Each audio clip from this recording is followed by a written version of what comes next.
A structure so deeply embedded, most of those inside it don't even realize what they are a part of. Institutions you trusted operating within a framework you were never meant to question. And while you worked, struggled to survive, something bigger was moving behind the curtain. In this documentary, we exposed the largest financial deception in the history of mankind. Not with options, but with evidence. Irrefutable, irrevocable, undeniable.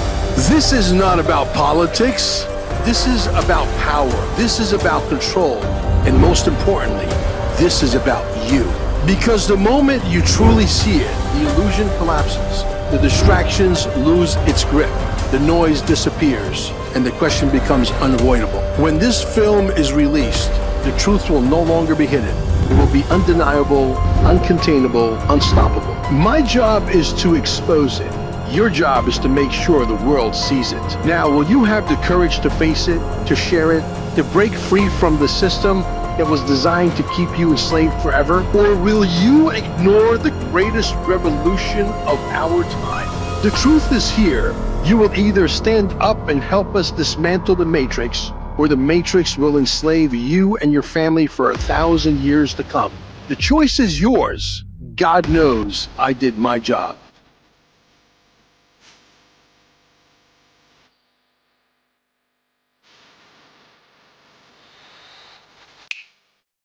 Well, I don't normally do a lot of these solos, but when I do, sometimes they come out good, sometimes they don't. We scrap them.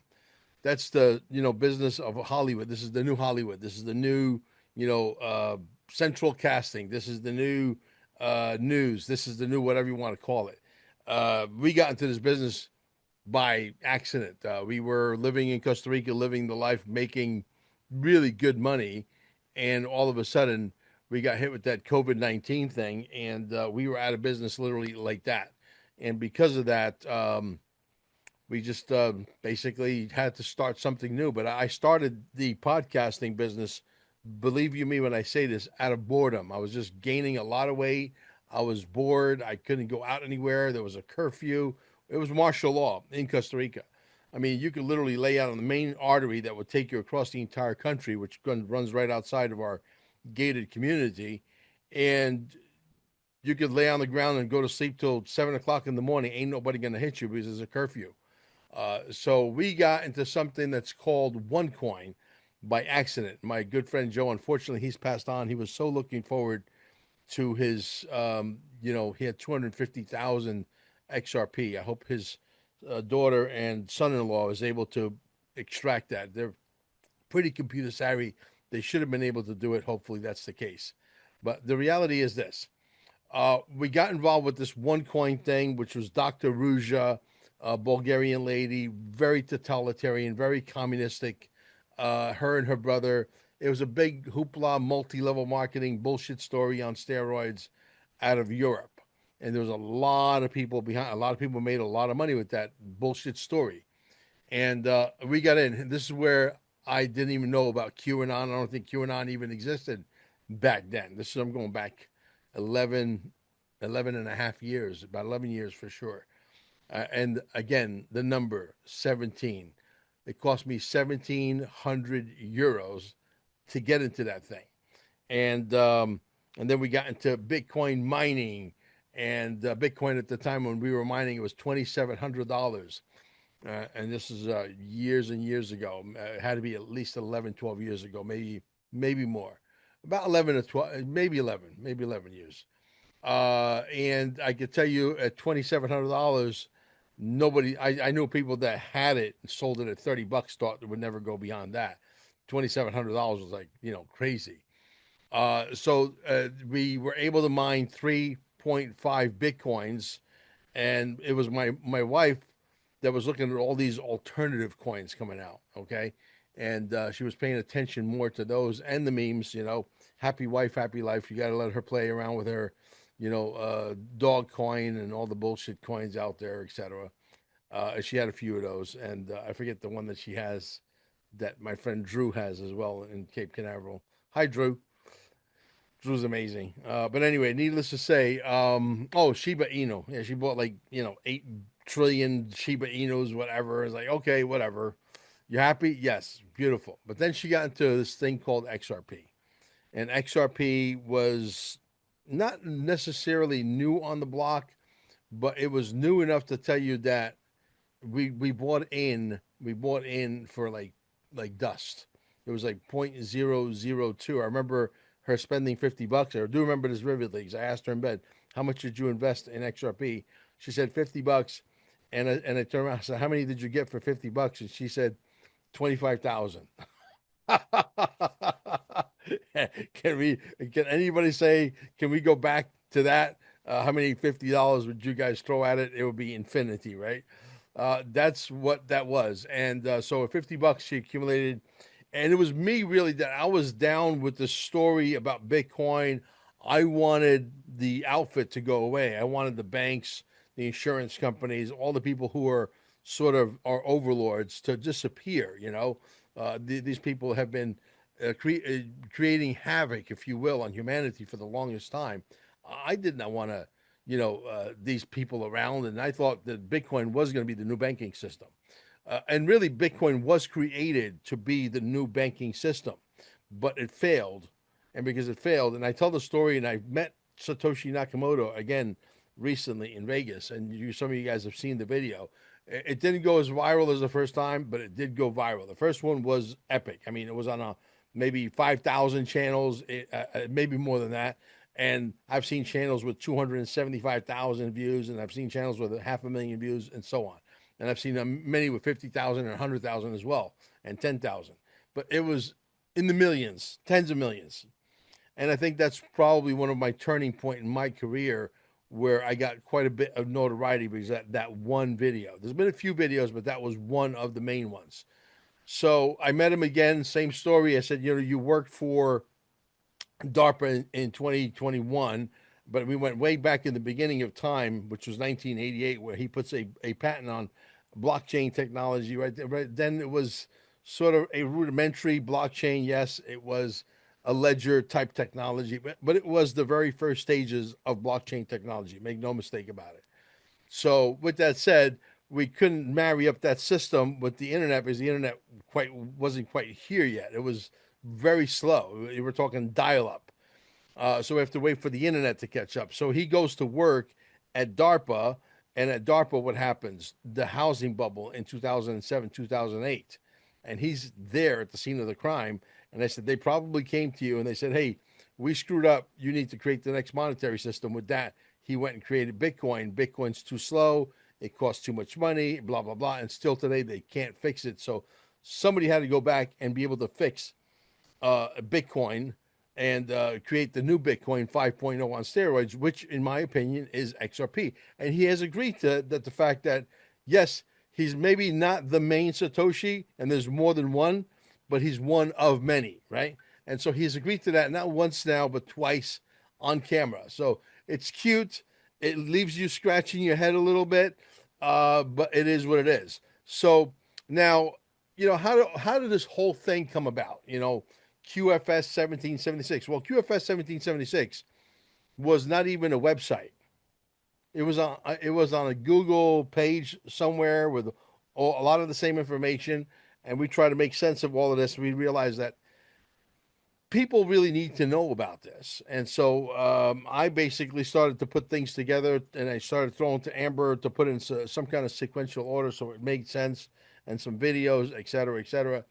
And we started to do that. And I believe that link, if I'm not mistaken, I have to ask Amber. I believe that link still exists. That actual Google page that we created, etc. I have to ask her. I wouldn't be shocked if it does. But anyway, so that's how we started, because we realized, hey, there's a financial system coming. There's a new facelift coming, and all the scammers that come with it. Posing as me, not to digress, but stay away from people that say, hey, you have to register your XRP in the quantum wallet. You're already part of the quantum financial system. You don't need to register anything. Do not fall for these scams, or send me 50 XRP. I'm going to send you back 500. That's a scam, okay? Stay away from these guys. So we started to build this website, 1776.com, okay? And this was many, many years ago, probably 9, 10 years ago. And we started to make sense of this whole thing. We try to put it together as best as we can based on what we understood so that we can explain it to you guys so that you hopefully can understand it. And then it became this big thing where without search engine optimization, I shit you not, there were months where QFS 1776 was getting 150,000 unique views per month. Never done one search engine optimization. There's no search engine optimization code in there. There's nothing. Okay. Just a website with an idea. Hey, this is coming. You guys better pay attention. And maybe you should invest some money that you have that you don't need. Right. And that's how it all came about. Then, podcasting came along because of COVID-19. I got bored, literally bored. And I called a good friend of mine. I had actually started at this point a Telegram channel. And I was basically voicing what I felt was this new financial system in my own interpretation and in the way of a guy that used to own a bunch of pizza shops, right? And somehow, some way, these recordings would get on a lot of other channels, a lot of other Telegram channels. And I didn't know why we were having sometimes as many as 200, 300, yes, even 400 people an hour joining our Telegram channels. Obviously, there's so many Telegram channels now to confuse the hell out of you guys. And you guys are all so distracted with all these different channels. And a lot of them are scam channels, by the way.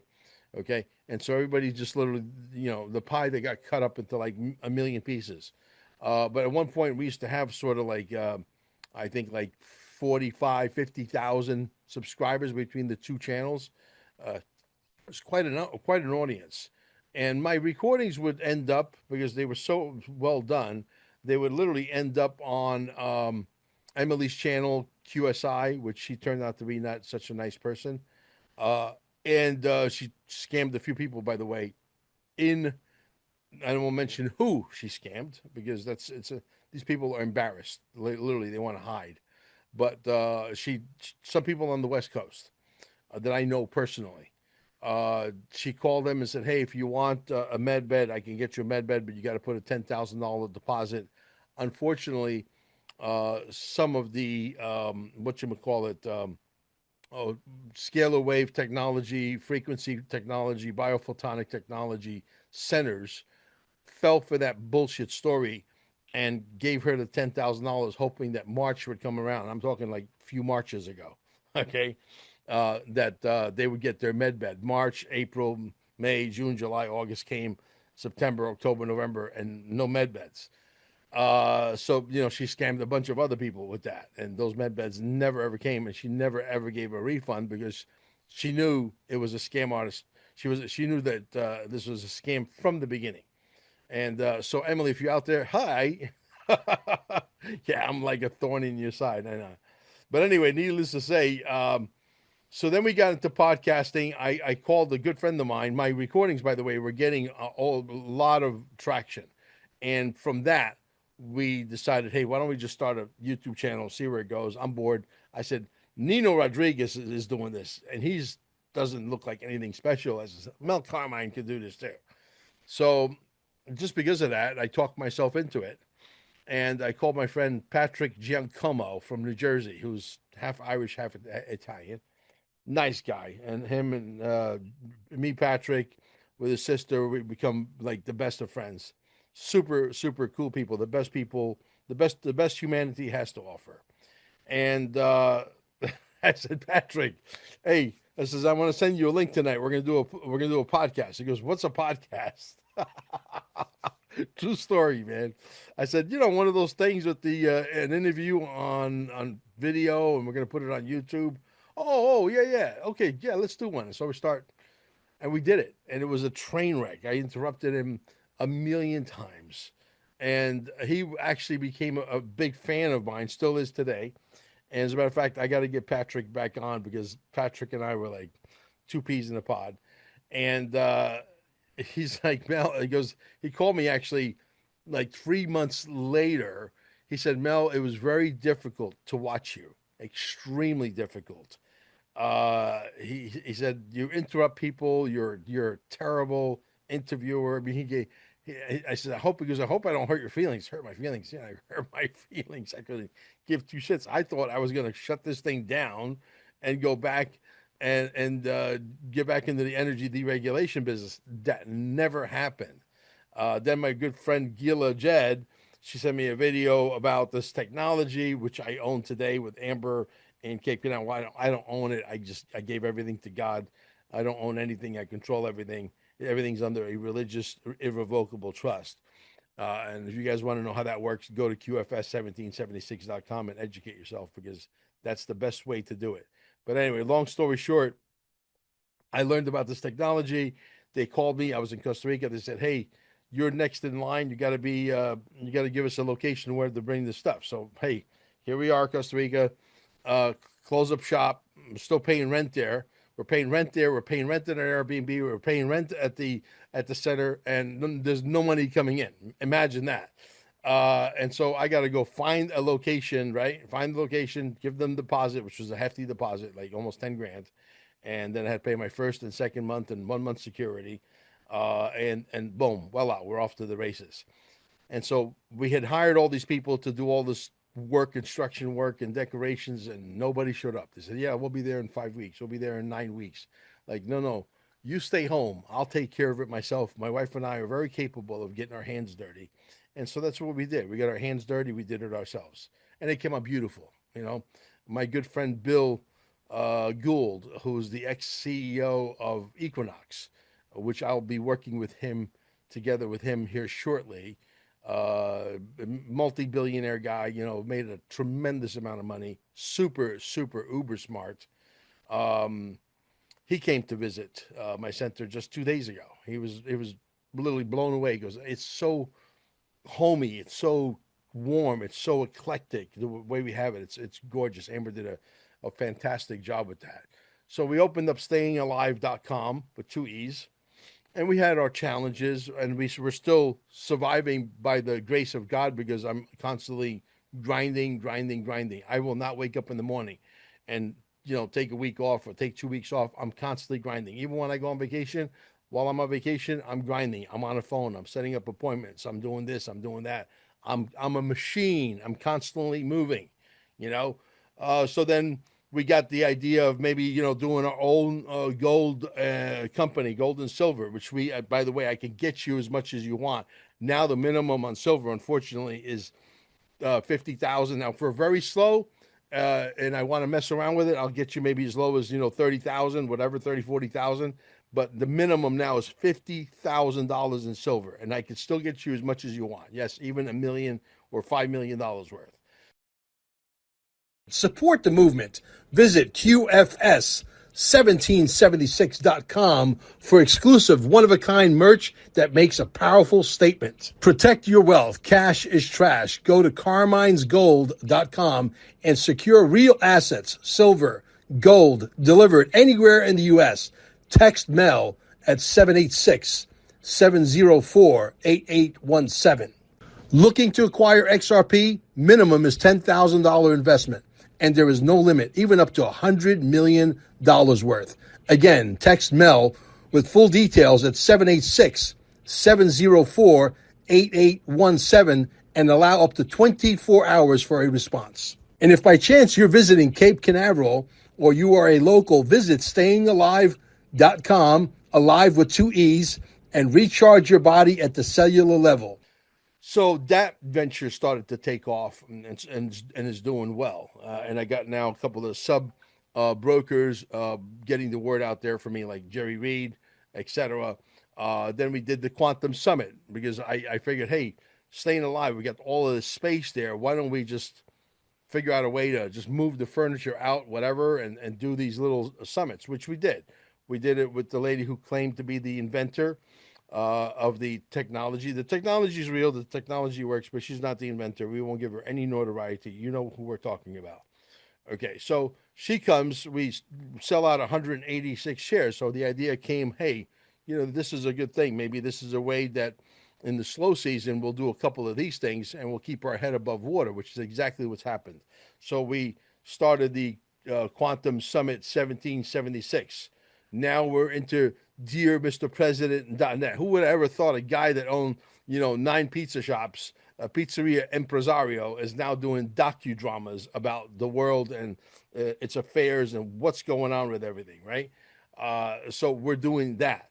And dear Mr. President is turning out to be an incredible franchise and again, this is owned by my ministry. Everything I own is not owned by me, it's owned by my ministry, my religious irrevocable trust. I own nothing.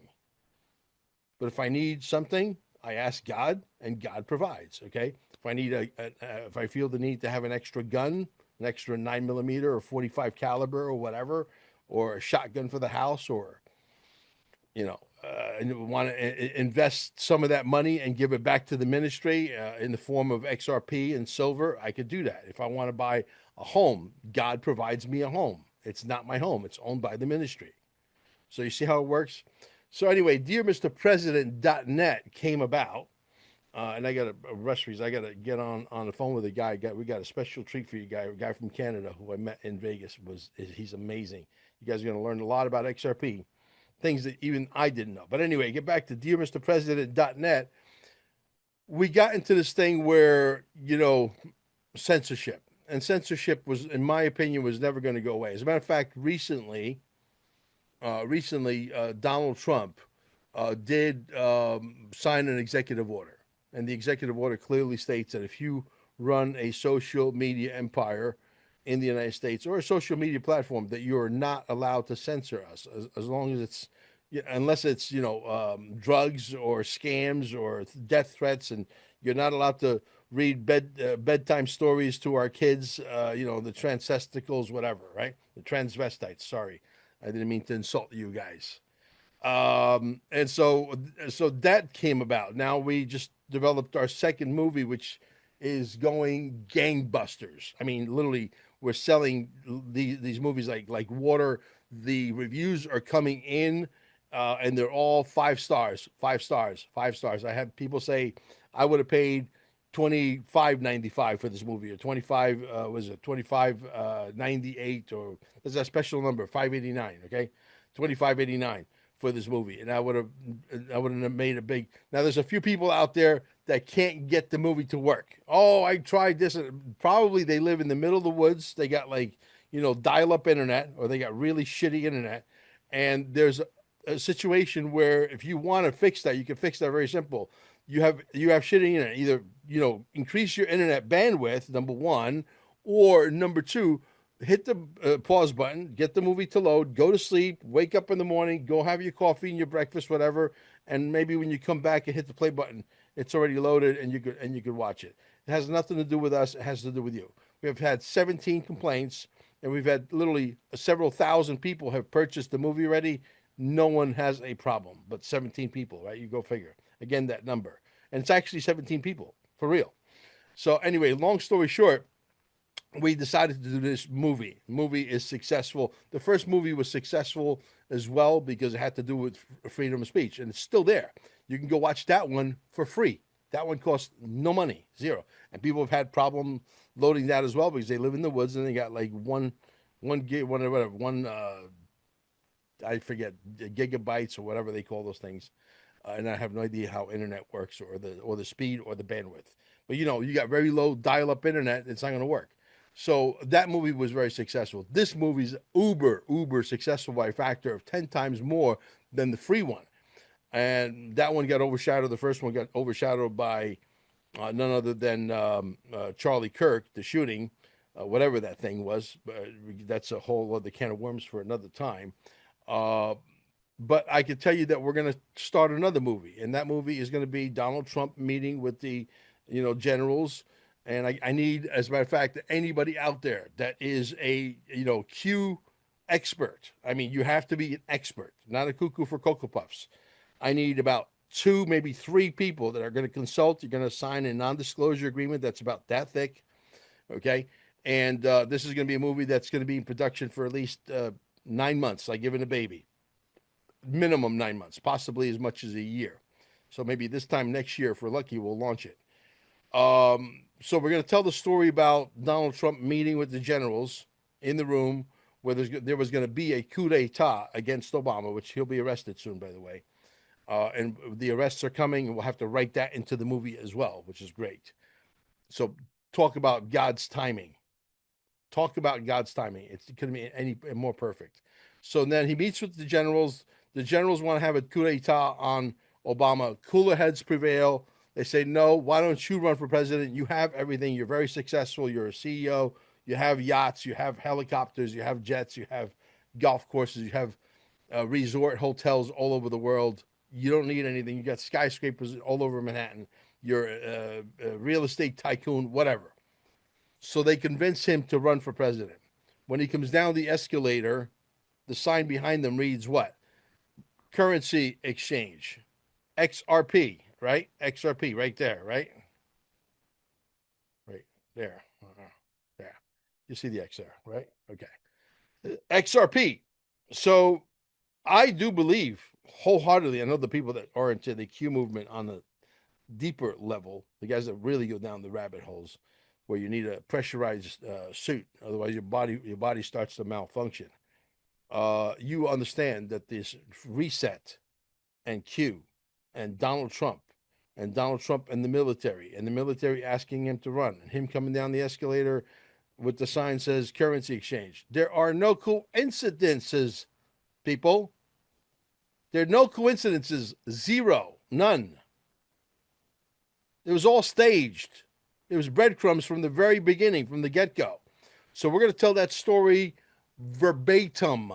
We're going to, again, tell it in a third grade level of education. So all the people who have made fun of the Q movement will have to come and apologize, at least the ones that have, 2 or 3 brain cells left. Not that we need your apology or your validity to exist on this world. By all means, we don't.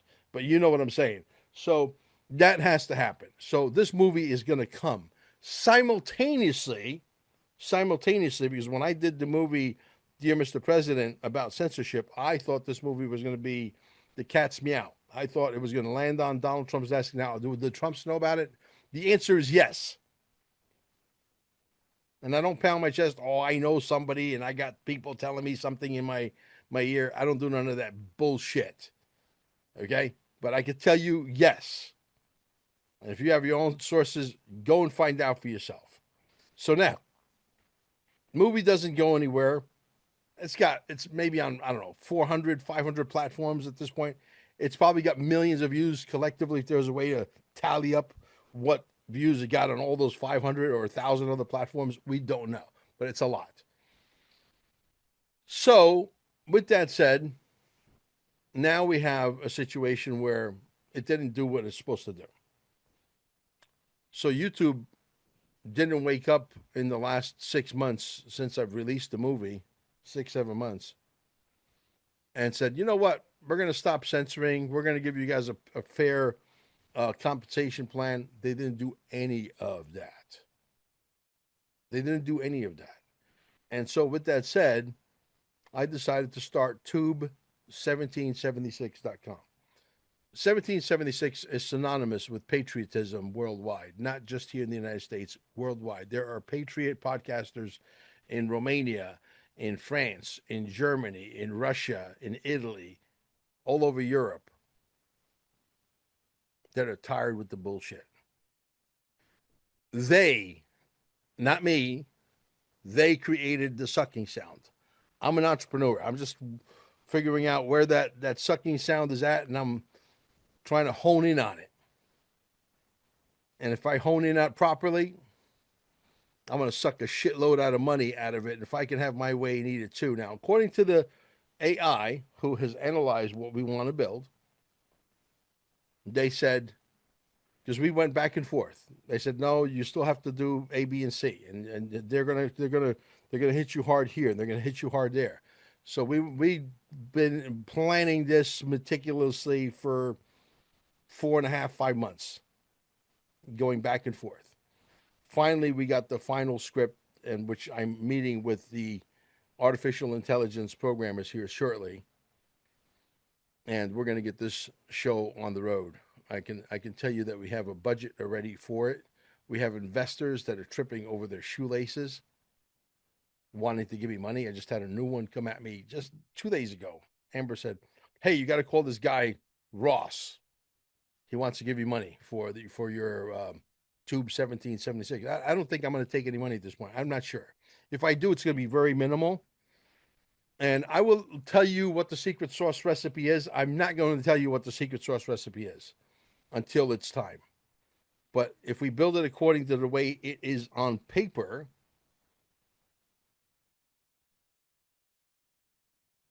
it's going to be Katie by the door. Even the artificial intelligence said if you build it exactly the way it's on paper and you build it exactly to be not so bandwidth intensive, etc., to build it very efficient, very proficient, so it doesn't suck up a lot of energy in order to run smoothly. I'll tell you one of the things we had a problem with. One of the things we had a problem with was collecting the very, very minimal fee, which is less than a cup of coffee at Starbucks, monthly fee. I will not to skip around, but people who are going to come to Tube 1776, they're not that talented. They can only build 10,000 subscribers. That's it. That's as talented as they are. Right? No one's going to hold you back, obviously. We're doing 180 degrees different than what they're doing. YouTube and Facebook and all these dinosaurs. And they are dinosaurs. They're going to die. So if we do that, you're looking at a situation, I said, where you have to collect money, and the companies that want you to collect money, the credit card companies, are going to dictate to you that you censor your people. Well, you know, Mel Carmine doesn't want to censor anybody, and I will not. So how do we get around it? Well, we have a company, and we'll tell you where they're at, real time, through a blockchain. Boom. You pay for your subscription. You can load up your information, whatever, with the money. Automatically takes the minimal money out, which is less than $10 a month. Okay. It is a fabulous idea. And I wish I could tell you everything, but I can't and I won't. The only thing I can tell you is when we build it, even the guy or gal that has 10,000 subscribers will make conservatively 25, 30,000 a month. Did you hear what I just said? $25,000, $30,000 a month. The guy or gal who can only build 10,000 subscribers will make $25,000 to $30,000 a month.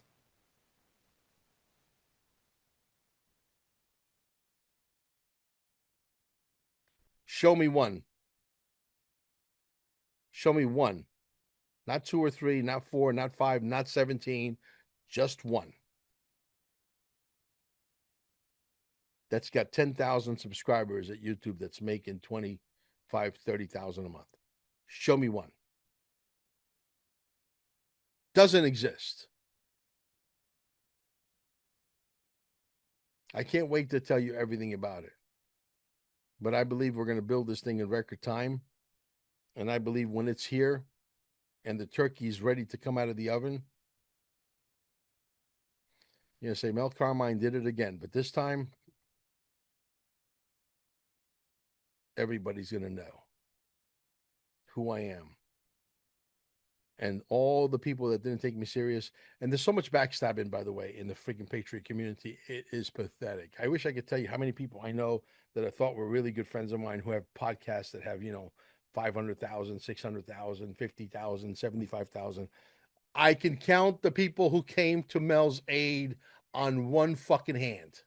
One hand. The rest of them fluffed my balls. Yeah, Mel, we're with you. Yeah, go, Mel. I'm not a vindictive guy, but I am Sicilian. That's all I'll say. Guys, we'll catch you on the next show. And if we're going to fix this thing, pick a war, whatever war you want to pick, and go fight it. There's plenty of wars. I decided to go after the big giants, the tech giants who think they own the future, who think they own the narrative, who think they own the world. They're in for a fucking rude awakening. Mel Carmine owns the world. And I won't be so arrogant. Yeah, I got a big chair and I got a big New York bravado attitude. If you met me and you get to know the real Mel Carmine, I'm a marshmallow.